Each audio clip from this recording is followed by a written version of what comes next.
Welcome back to the ThriveIN Wabash County podcast. I am joined in studio tonight with three incredible people who I don't have the pleasure of working with, and fortunately, I think, don't ever receive your services. However, some of the services that you all provide are critical, and we're going to talk about one particular program. But I am joined in studio with the Honorable Benjamin Vanderpool, the Honorable Robert McCallen, and Probation Officer Abby Schuler. Welcome to the studio, guys. Thank you. Yeah, thank you for having us. So glad to have you. Tonight, we are going to talk about, well, let me start. I got invited to attend a graduation at the courthouse. Well, it's the Judicial Center. And it was really moving. And the graduation that I got to be a part of was for Problem Solving Court. And luckily, Abby and I are such good friends, and she has shared some of the work that she has done, what she can share with me, and what her role is like walking alongside people who are struggling in different areas. And so she invited me to attend one of these graduations, and it was an incredible celebration that I got to witness. And it led me to think more people need to know about Problem Solving Court. And so that's what we're going to talk about for the next hour. And just to kind of jump right in a little bit, first of all, what is Problem Court? How would you describe that? Bob, you want me to jump in? Okay. Yeah. Problem Solving Court in general is, I think the legislature and the community and everyone wanted a new way to try and address some of the problems that we were seeing happen not only here in Wabash, but all over the place. It's a way to treat individuals and give them tools and skills rather than just throwing them in jail and hoping they don't reoffend. We're trying to offer structure, tools, skills so that they can thrive instead of just kind of in this perpetual circle of going to jail or going to prison, getting out, potentially a lot of times being worse off than they were before they went in because they've lost everything now. So we're there as a supportive group for them. Who qualifies for Problem Solving Court? Does everybody qualify for Problem Solving Court? Well, so I'll have Abby fill in here a little bit too, but typically Problem Solving Courts, the two we look at, we focus primarily on, at least for drug court and reentry court. We've got three courts in Wabash, drug court, reentry court, and then Judge McCallen has family recovery court that partners with DCS. Is that fair? Okay. Yep. Will you say that again for me real quick, Judge Vanderpool? You cover what area of focus do you have? We've got drug court and reentry court. And then Judge McCallen has family recovery court. Okay, thank you. Yep. Drug court and reentry court, they're similar in a lot of ways. Both focus on primarily substance use, mental health issues, and helping people with those issues or suffering from those issues. But reentry court, we get our individuals that are coming out of prison, a lot of times through community transition program or otherwise, just kind of offer that extra support for them as they're trying to reintegrate back into day-to-day life. Awesome. And there's a special story about Problem Solving Court that you have shared. Now, Judge McCallen, you were unavailable the last time I was able to attend the graduation. Either of you want to share the special story why you give out what you do to the graduates? Are you talking about the fire truck? Yeah. Yeah. That's something very special. I guess maybe I should back up just a little bit and kind of talk about the recovery courts in general. The concept came to Wabash, Indiana with then Judge Christopher Goff, who's now on the Supreme Court, but he came to Wabash with a vision for problem-solving courts. I really didn't know much about them. They've been around for probably in excess of 20 years, is my understanding. They started in Miami, Florida. Indiana has embraced them. Wabash has really embraced them. As Judge Vanderpool said, we're a small county in the state of Indiana. We have three. I would suggest per capita we probably have more than anybody. But Judge Goff brought this idea of problem-solving court, which was new to all of us, about just working as a community to try and improve the lives of others, to try and break them out of the cycle that Judge Vanderpool's alluded to, which is take care of them, warehouse them, and then just wait till they come back around again. And I know we all see this every day. We're all affected by alcoholism, drug abuse, one sort or another, whether we know it or not. And I think the same folks that I see in the sense that they desperately want help. They desperately want to break the cycle, and they absolutely have no good idea how to do it. They have no support. And so the concept behind the problem-solving courts is that we're going to try and address the root of the problem, which is the addiction. And instead of warehousing somebody, try and give you tools so that You can carry on, go forward, hopefully get your children back. In my situation, keep yourself out of jail, hold a job. And so the concept started around probably 2008, 2009. And Judge Goff, as I said, started it. I was late to the game. He had the drug court going up and running for a period of time. After I kind of became more familiar with the concept, we started trying to see if we could work it in the context of the Department of Child Services or Children Needed Services cases.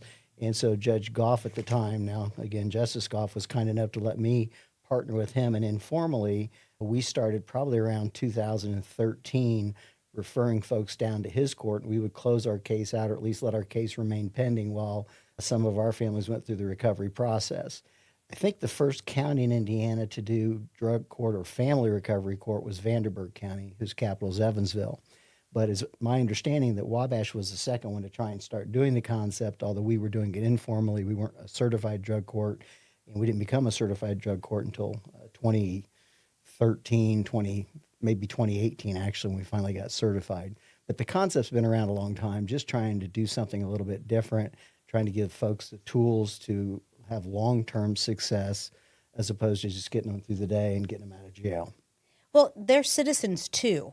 And that's what I love about the way that all of you approach your work is you're looking at a population that you're not just throwing away, right? We want our citizens to return back and become productive and contribute because they matter too. And I think that was what I find so touching about this particular program is that's the hope. End of it, at the end of the day, that is the hope, is to get these people back integrated into our community and not just write them off, right?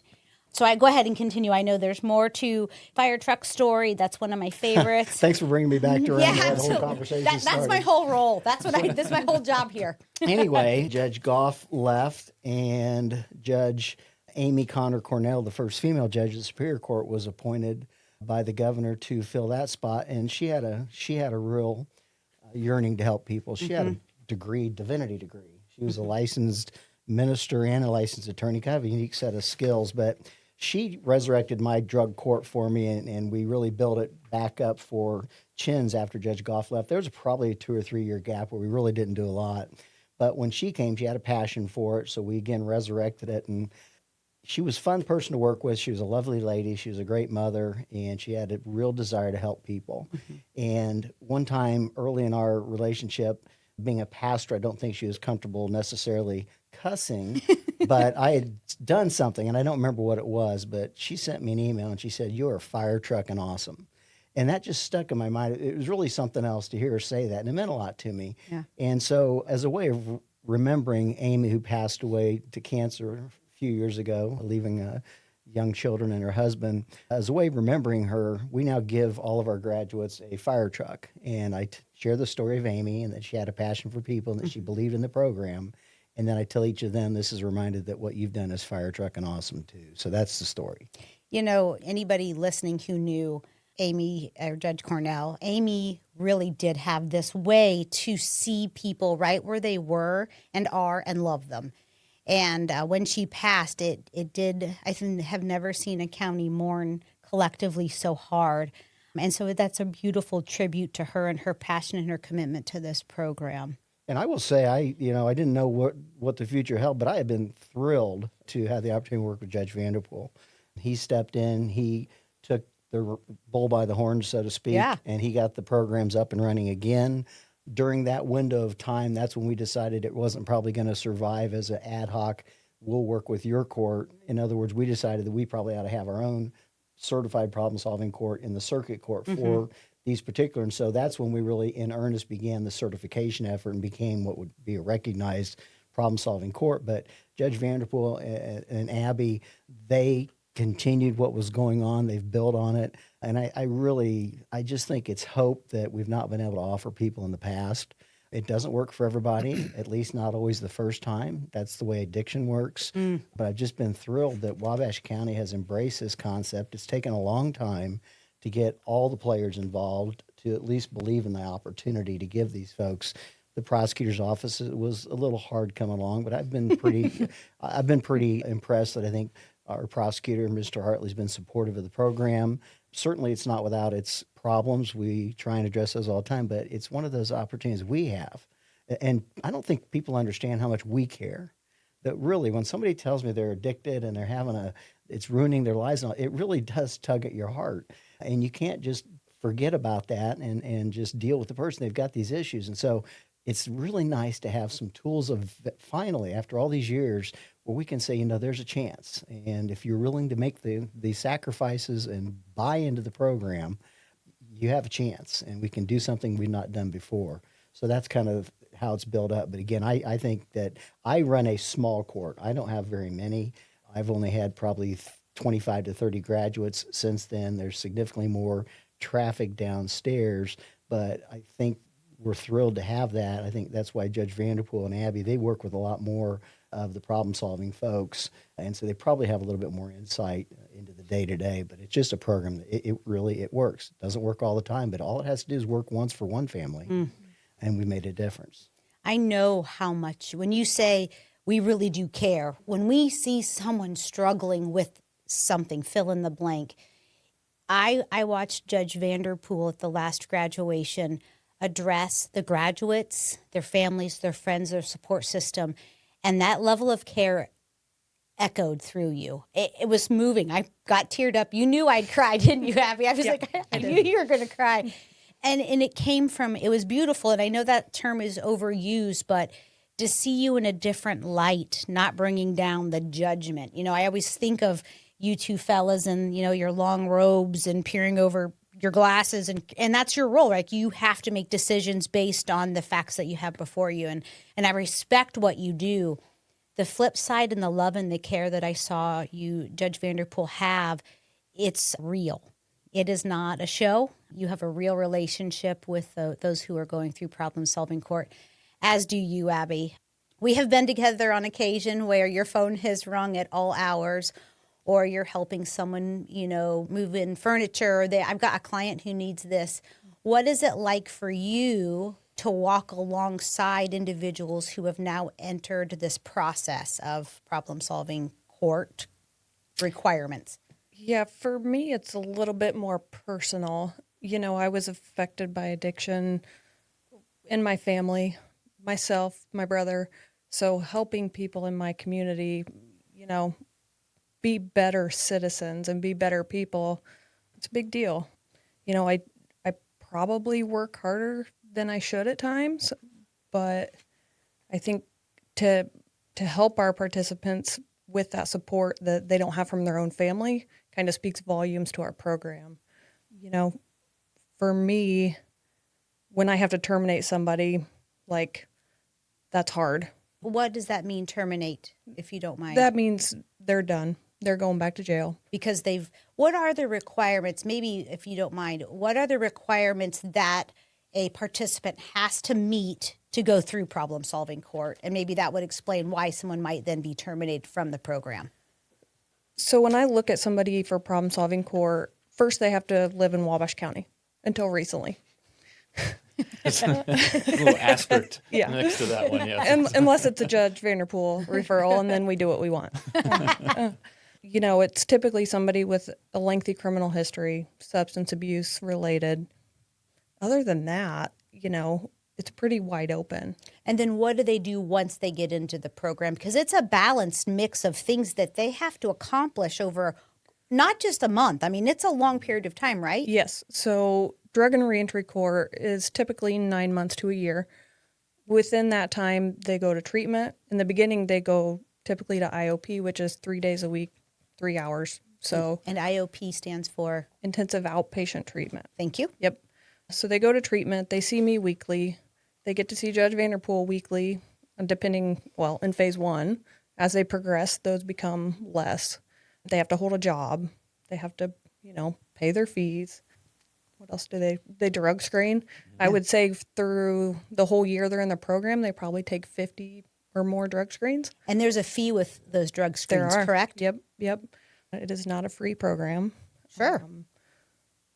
And who monitors all of that? So I monitor that. Me and the other case manager, we monitor our participants, kind of hold them accountable. there's something that needs to be addressed, we address that on Friday morning court.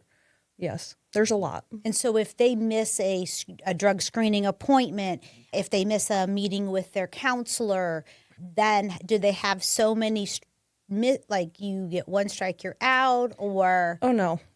We give them lots of strikes. Yeah, it's because we know they're learning, and Yeah. for a lot of them, sobriety is a new thing, and learning how to live being sober.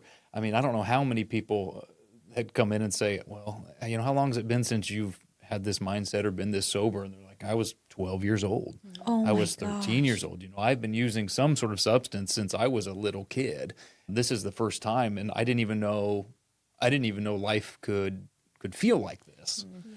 Because they've never been given the opportunity. So if someone, we can tell the difference between someone that wants to be there, wants to change, and is putting in the effort, as opposed to somebody that's just trying to check the boxes and move through the program. The ones that are really trying, maybe they get a few more tries or a few more strikes than maybe they should, but we see they're putting in the effort, and sometimes change.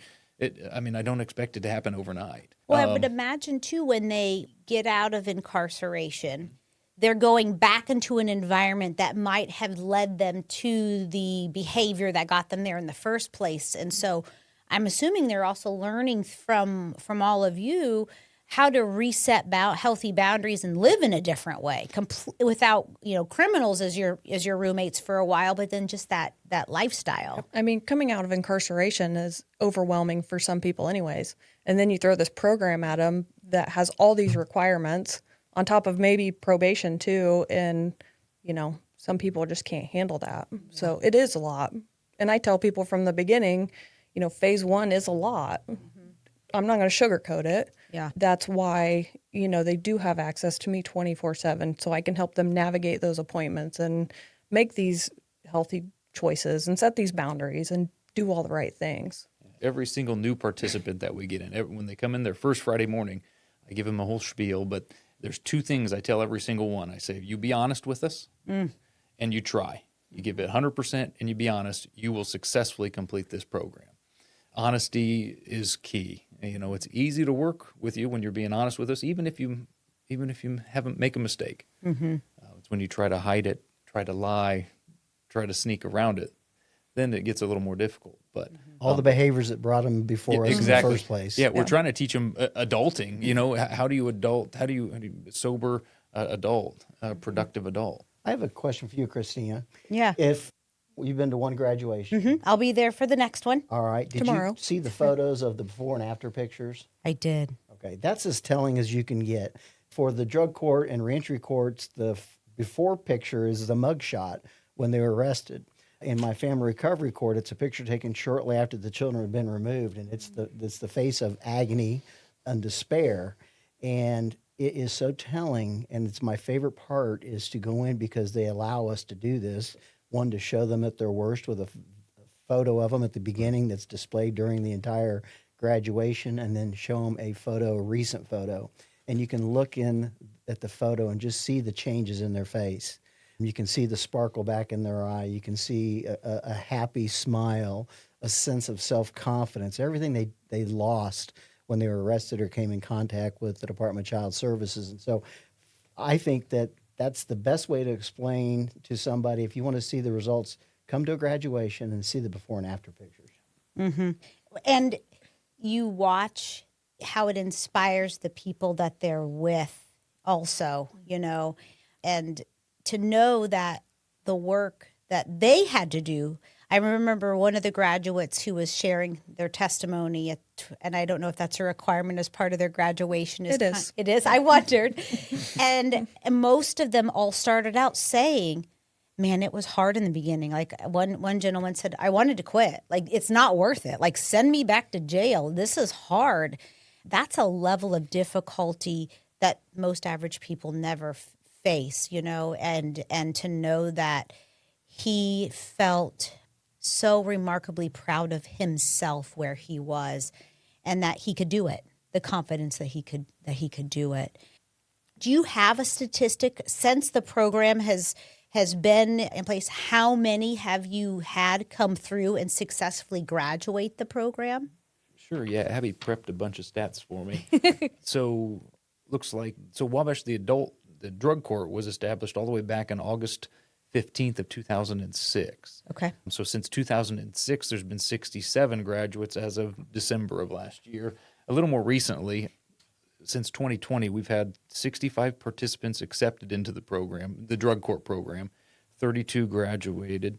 23, unfortunately, were terminated. We currently have 10 in the program. And then in reentry court, 60 have been accepted. 35 have successfully completed, 11 terminated, and 11 currently in the program. So right now we've got 21 participants currently in the program. And then with that graduation you talked about tomorrow, I know it'll be long after, or long Yeah, before after this airs, but that's okay. We have 7 graduates tomorrow. So we're excited for that giant celebration with all of them again. Mm-hmm. You mentioned those that are terminated from the program. What, if you could take, and I know that every path is a little bit different, but if you could take the path of someone that typically completes and graduates and the path of someone that generally tries and is terminated or doesn't even go down this path, what of each of those outcomes generally result in? And I know that's broad, but I think there's a level of success rate that you're hoping at the end of the graduate's path, right? Or as they're on that path. So kind of just talk me through, any of you, about what that looks like for the one that's on track and on the path and graduates, and the one that is terminated or veers off. What that can be like. So what we hope for the graduates Yeah.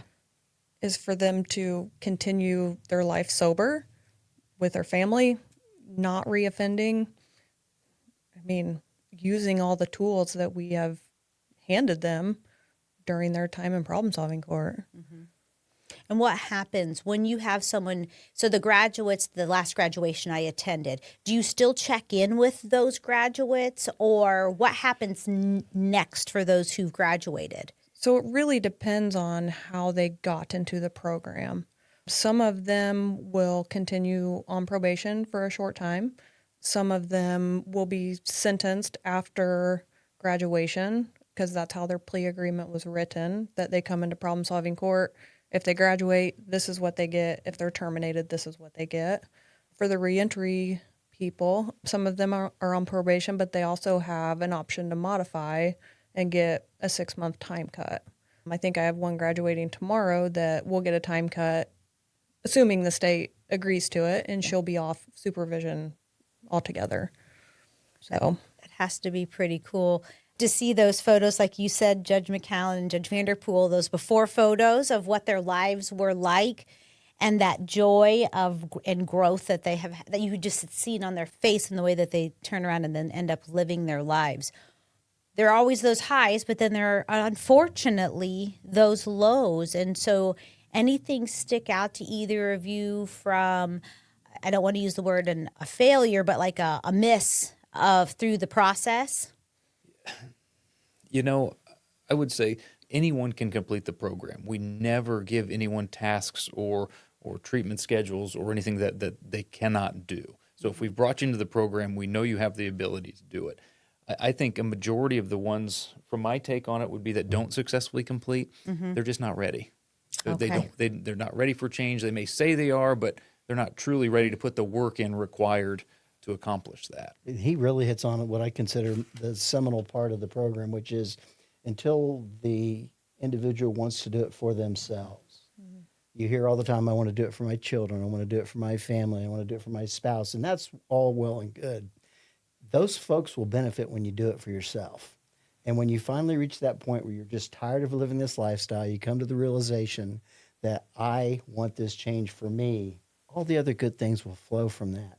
And so I think he's hit it right on the head, is these folks that ultimately succeed are those that go into it really wanting to change wholesale, sincerely, and not just to put on a show or things like that. So those are the ones that you can sense right away that are, and not everybody succeeds the first time. Some people have gone through it on more than one occasion. Mm-hmm. Relapse is the expected thing to occur during treatment for addiction. It's extremely hard. I think we talk about this a lot when people are being sentenced. Is it a choice? Is it a disease? I think when you initially use it, it's a choice. but I then think they become addicted to it. And Oh, sure. It's much more like a disease, and they cannot get rid of it. They need professional help, just like you go to the doctor, and that's what this program offers. And the thing towards the end in the last phase is kind of going back to your question about do we keep up with them? In my court, and I'm going to guess it's the same downstairs, that the goal of the final phase is to give them a plan and a way forward when we're no longer part of their lives, to make sure they understand they still have these resources. And the beautiful thing is, and we didn't do this initially when we started our family recovery court, my Department of Child Services cases are confidential, so we only had the families in there. And one time we took a transfer from Judge Kenworthy, who was over in Grant County. She had a family recovery court. Her folks had moved to Wabash. They wanted to come to our court. And after the first hearing, we would bring in families one at a time. And it was a husband and wife. And he said, "Where's everybody else?" And I said, "What are you talking about?" He said, "Well, when I was over in Grant County, all the other participants would sit in here with me." And I thought, that's not how we normally do these hearings. This is your hearing. This is your confidential hearing. But as we explored that and I learned and talked to him about that, that became one of the most significant changes I made in my court based upon his comments. And people sign releases. We're not doing anything that violates confidentiality or breaches it. But the biggest support, in my opinion, of our participants is other participants. And that's going to be their family and their community when we're not in the picture anymore, when they're not on probation, when they're not having to answer to the Department of Child Services. And so that's what we try and do in that last phase, is say, okay, look, what resources have you established? What resources are you going to need? And how are you going to take advantage of them when we're not here to do that anymore? Yeah. I want to touch a little bit on something Judge McCallen said, was that it's a disease. It changes your brain. I went to a treatment shortly after I started on the bench. I went to a training, and the doctor that was presenting the training called it the pickle effect. This person's brain, once you have substance use disorder, your brain is permanently changed, much like you take a cucumber. You put it in a jar with vinegar and salt and everything, it turns into a pickle. You can never turn that pickle back into a cucumber. So your brain is relearning new ways, new pathways to basically, live substance free and deal with those things. That is a good perspective. It's so easy, if you've not faced addiction, to judge. It is so easy to look at someone and say, how can you do that to your family, to your children, and not really have empathy for someone whose entire mindset has changed. And nobody wants to be an addict. Nobody wants to fail in their life or feel like they're not productive. Nobody wants to lose their children and have a quality of life.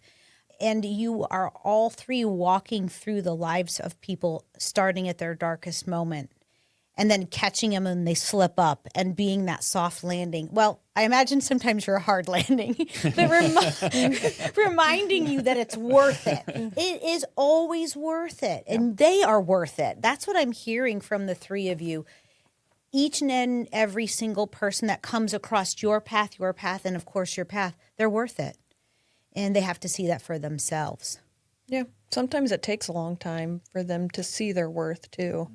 I have somebody that was in active addiction for 20 years, and every time I see him, he tells me somebody else in his family has started to see him making the good choices, and things continue to get better for him. So he has finally found his worth, and he knows he can do it now because he has family support outside of me. Are there things that this community can do to lean in and be a support resource, not only to problem-solving court and each of your roles and your colleagues, but in general? Are there things that we can do? Abby, you're really great at saying, look, this is what we need to incentivize some of our participants. Are there things? I want everybody to be there at graduation and support these individuals so badly, because I want them to know that in addition to you, Judge Vanderpool, you, Judge McCallen, you, Abby, and I believe there's Valerie's on your team. Is that correct? Our community should be rooting for them too. And so are there things that we can do as stakeholders that don't work with you every day to lean into this? I think that's a big one right there, is when you just show up. Show up, show your support, show these people, these participants, that they're not alone. If they need help in the community, look around this room. There's so many people here that would help you without knowing you. You just have to ask. And I think just spreading awareness of all three of the programs is going to be a huge help and a huge benefit to be able to continue doing these. Yeah, you've hit on it too. It's a community effort. I mean, I assume I speak for all of us. We have a very diverse team of people. We have probation, we have the Department of Child Services, we have the courts, we have law enforcement, we have counselors, we have pastors. One of the biggest things that I did not have in my court, which the other courts did, and I finally figured it out, and we have it now, and it's probably the most significant change I made, is what we call peer supports, where we've got folks who have walked the walk, who have been through the same, suffered the same things, experienced it, have come out on top, and now are spending their lives, dedicating their lives to trying to help others going through the same process. And so kind of back to you, it's a community thing where one, just a, hey, well done, good job, support. We get, for example, tomorrow's graduation, we're going to have the Presbyterian Church there, as they have been at every graduation, preparing a really wonderful breakfast. And they're so excited to do that. And it's such a big part of it, just the kindness of taking time out from your busy schedule to say, I care, I'm going to come cook some breakfast for you. There's a variety of ways. Obviously, it does not run on a dime. I mean, it's an expensive program, but it's kind of that conversation where some people want to tell you, well, I'm fiscally conservative. I like the concept fiscally responsible. Sometimes you have to spend a little bit of money because you save a lot more in the long run. And I can guarantee you, whatever money we are spending towards our recovery, for those that matter, we have saved thousands of dollars. We've kept kids out of the system. That's what I was going to ask you. Is that what this is continue, Judge McCallen, but I wonder that this is better if you're getting down to, you'd hate to reduce projects and programs to dollars and cents, but in the world, we have to have a budget, right? And so I'm assuming where you're going with this is in the long run, it's going to save the taxpayers money. Yeah. When I go to the council, I try and tell them, and we don't really we get a lot of grants. We don't really spend a lot of county money. We do have county resources, the people, but it doesn't require a lot of local dollar investments to run our recovery courts. We get grants from the state, from a variety of foundations that are truly supportive. And the beauty of that is it really is an investment. And I don't know that we'll ever be able to quantify it specifically, but I can just tell you that one less person incarcerated, one less child removed from the home, you can't even put a dollar amount on that. It's incredible, but it's a potentially life-changing process. We kind of used to people were opposed to things like this, hug a thug, you can't do that. Wait, hold on. No, you can't gloss over that. I heard correctly. He said hug a thug. Yeah. Okay. Was that a slogan from the 80s? That's what you used to hear when we're trying to do something positive for folks that are in our system, whether they're in the criminal justice system or something else. And some people perceive it as hug a thug, being kind and not holding them accountable. Oh. These programs hold them accountable. Well, it sounds in like ways it. that prison and jail just cannot do. And it brings their families in. I mean, some people have reconnected with family members they didn't have a conversation with for 20 years. Sure. Because they stole from them, because they did this, they did that. And I love the stories where I hear that you'll see at a graduation a family member that they had been completely removed from for years because they were problems, who's there embracing them, wanting them back part of the family, and they're an active part of the family. So what I guess I'm trying to say is it's an investment, but it's not a big investment financially. It's a big investment emotionally, but the benefits far exceed whatever the cost could be. Yeah. We're changing lives. Yeah. You're not paying to house somebody in jail. I think the last time I talked to sheriff, it's been a while, but I think it costs $65 per person per day if we're housing someone in our local jail. And just trying to break that cycle. Then they're also out, they're working, they're being, productive citizens, they're paying their taxes, they're getting a house, they're just doing all these other things that also benefit the community and people as a whole. So You talk about being emotionally connected. Judge Vanderpool and Judge McCallen, how often are you seeing those who are participating in problem-solving court? Is it weekly? Is it monthly? It's initially it's weekly, and Yes. I'll let Ben talk about it in more detail because he's been running it longer, but gradually over time it becomes less and less. Yeah, in phase one, I see everyone weekly, and depending on the program, it's either 60 or 90 days in phase one.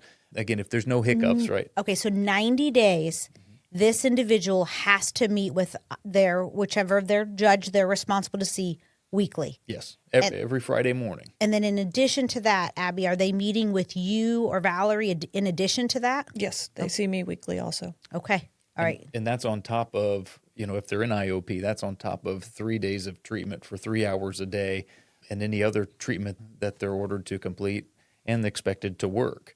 So it's not an easy program. So that's why you've probably heard before that just send me back to jail. It'll be so much easier. Yeah, but what good how is that going to benefit you? How's that going to benefit your family? So no, we do not make this easy. It is not easy. It's holding them accountable and teaching them how to be productive members of society. And then what happens in phase two? Phase two is they come every other Friday to meet with me. And the same with you or Valerie, Abby? No. Nope. I see them every week until we're about halfway through the program. Okay. And then phase three is every 3 weeks. Yep. And then 4 and 5 are once a month. or once a month. Yep.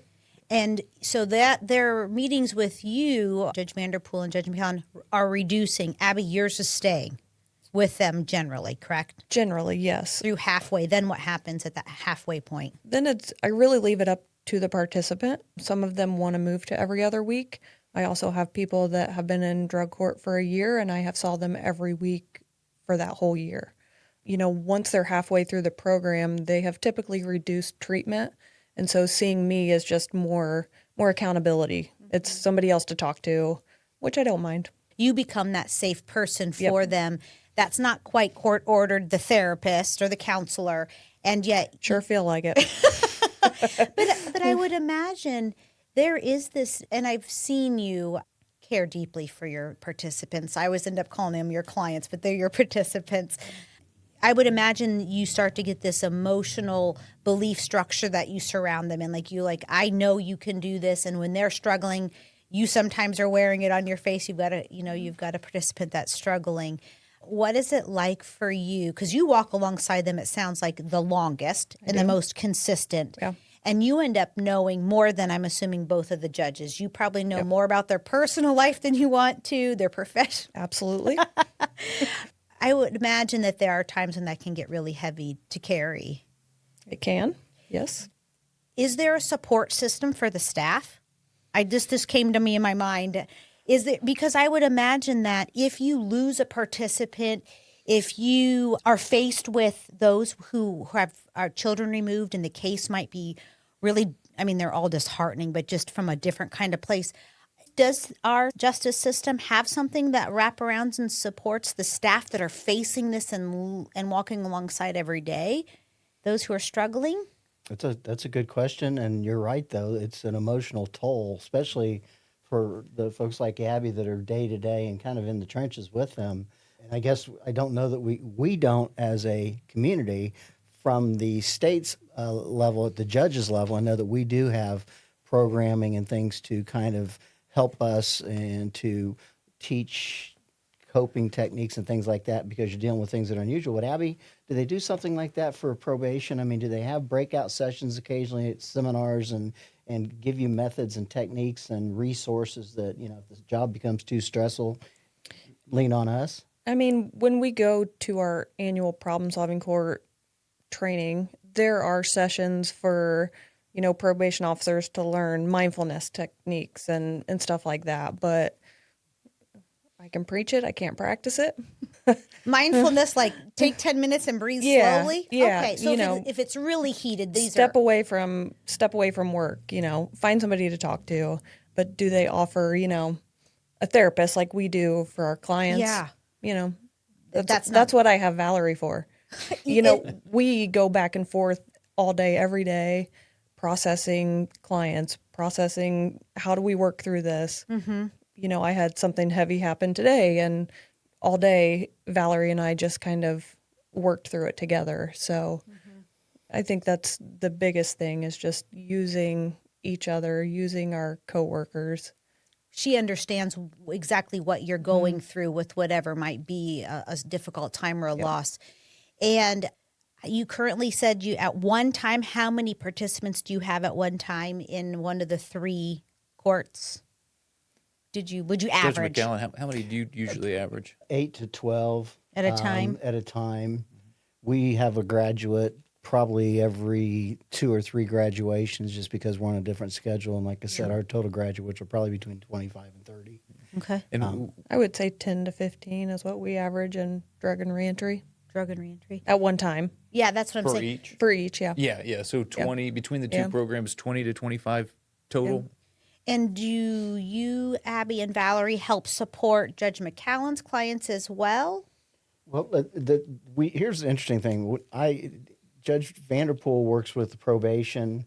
My main agency I work with is Department of Child Services.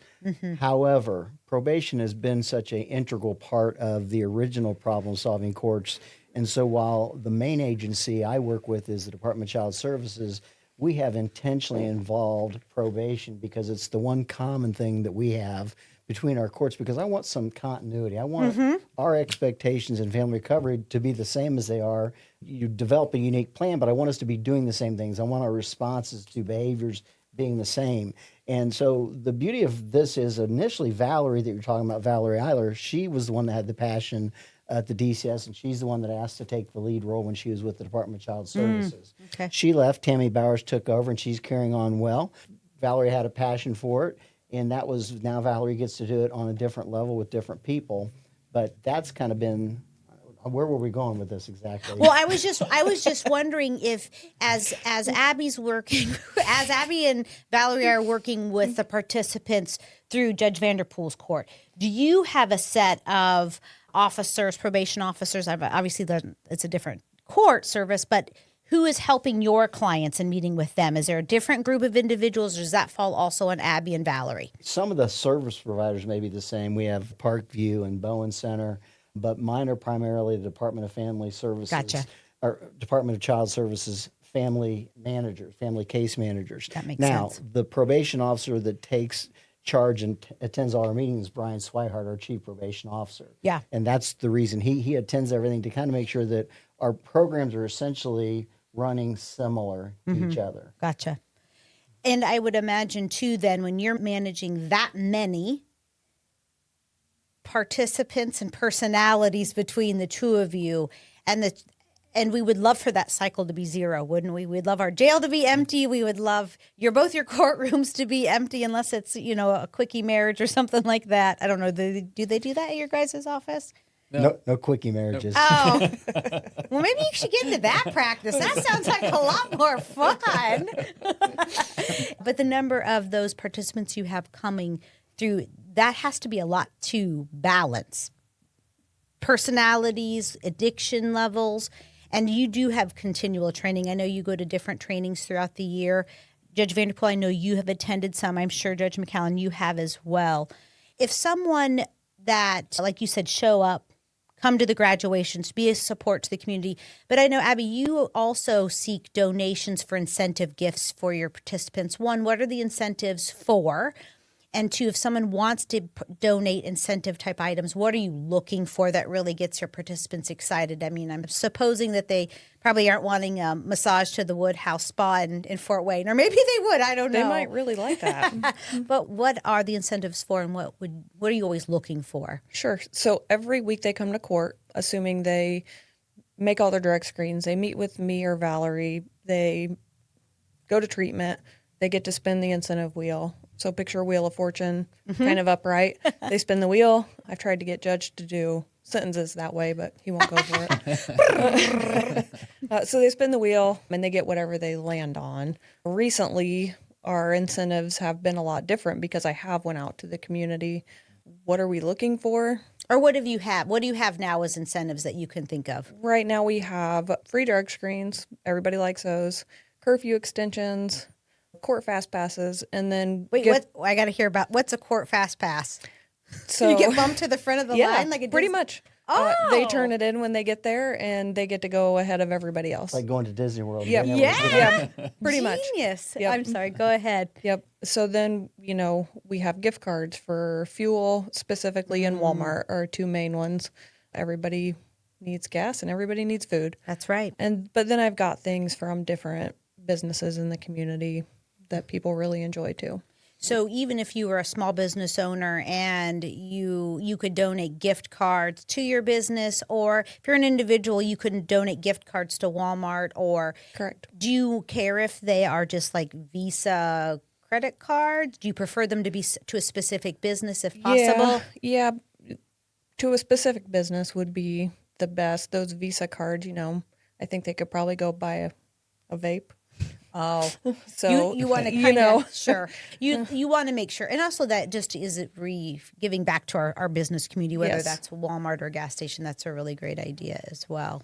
What's the organization that's across from the courts? Is that the Life Center on the corner of Miami and Is that and Babe? Hill Babe. Street Babe? Yeah. Is that what it is? Yeah. For example, that's a good example.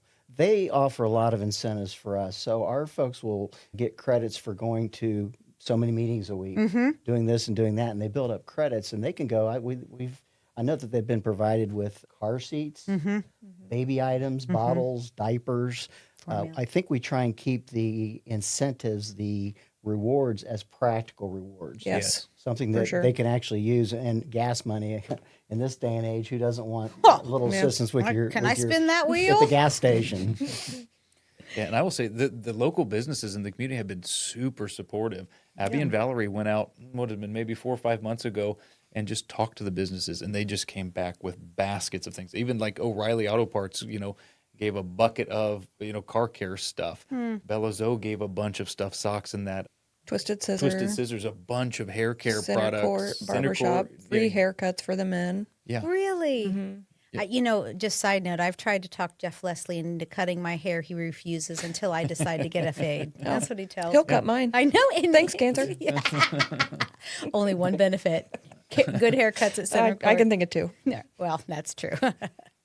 But you're right. That's something that we as small businesses can lean in most certainly and show that support. If you post a graduation schedule, now I'm lucky. I'm on the email circuit, so I get to know when graduations are. And I sent that out to my Bible study. I sent that out to people I think who would really enjoy and can take the time because it's at 9:00 during the work week to come and show up for graduation. But is that information posted somewhere, Abby? It's not. We typically do those the last Friday of the quarter, except for around spring break and Christmas.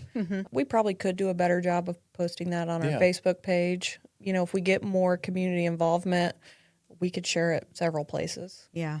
Well, when I went, the courtroom was actually really full. I sat in the back and they were carrying chairs in consistently.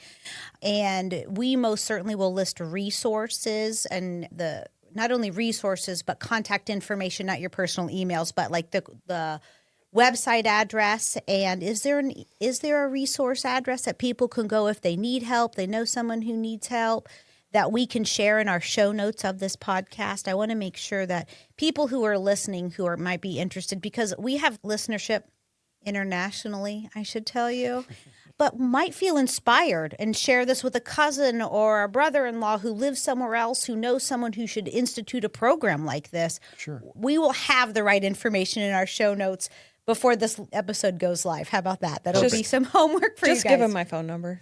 Everybody else, I guess, has it. Yeah. As we kind of come to wrap up this episode, I would love to know from each of you, we'll just kind of go around, what the success of this program means to you in the role that you play. We don't get a lot of positive feedback in what we do, but as I said earlier on, believe it or not, we're rooting for the folks. And when you see somebody that has been just at the bottom and no hope, and suddenly they are excited about their future, they've got a plan, they've got some tools. I mean, that's very heartwarming and fulfilling. That's why we have people when they're just starting with the program. We make them come to all the graduations. So all my people tomorrow that are just going through the process will come to the graduations because I want them to see the success stories. And I want them to hear this. You've got to do it the way it's been set up. Trust the program. Everybody wants to adjust it. But I think for me, the biggest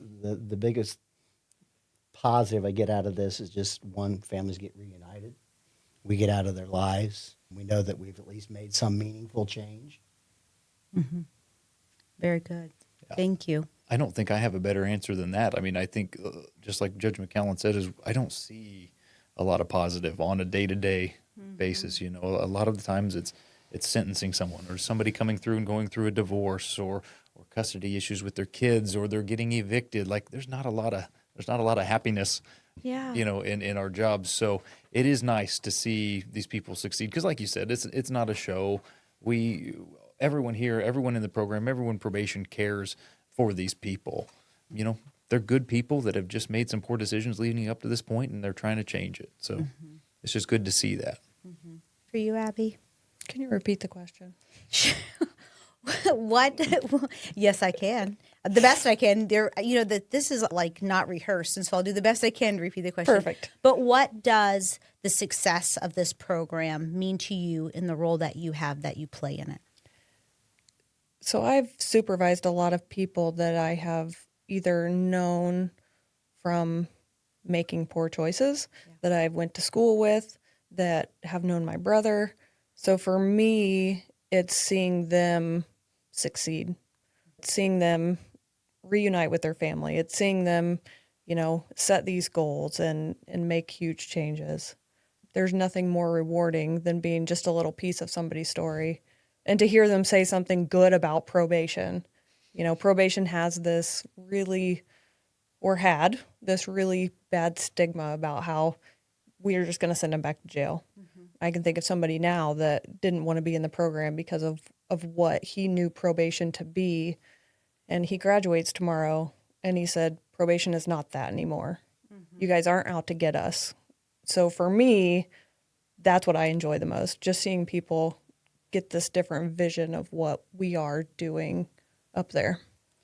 Thank you, all three of you, for sharing your heart for this program. Abby, you are a tremendous advocate for the underdog, I'll say, and have taught me so much of what it's like to look at individuals who are struggling with a different set of glasses. So from my heart, thank you for that. You two have a great leader over here in your program, and I'm sure Valerie is just as dedicated and hardworking, who really has an eye and meets people where they are and accepts them where they are and pushes them to be where they can be. And so thank you for doing that, Abby. Judge McCallen and Judge Vanderpool, thank you for caring more than, right? You could do your job and go home and not work so hard to keep a program funded and going forward that is leading the way in the state of Indiana, that is impacting the greater good of all, whether we see it or not. And the awareness piece of this is huge. And so just by you going out and asking people to contribute and be a part of it starts that relationship on a broader level. So I truly mean that. Thank you, thank you, thank you for what you're doing to pour into individuals who are just as valuable citizens as we are sitting in this room. I really appreciate it. This podcast is one of those projects, not quite as remarkable as what you're doing every day, but we had a lot of people take a chance on us putting this together. I've never ran a podcast. I mean, I know I sound like a pro over here. Our equipment looks good, but we are also really thankful for individuals who are super generous to make this podcast possible, to tell stories like yours. So a special thank you to the Lisa Gilman Investment Fund, the Sandra Kunkel Trust, Mark and Amy Ford, Paperworks Industry, the City of Wabash, Visit Wabash County, and the Community Foundation of Wabash County for making this podcast possible. Until next time, I'm Christine Floor, and this is Thrive in Wabash County.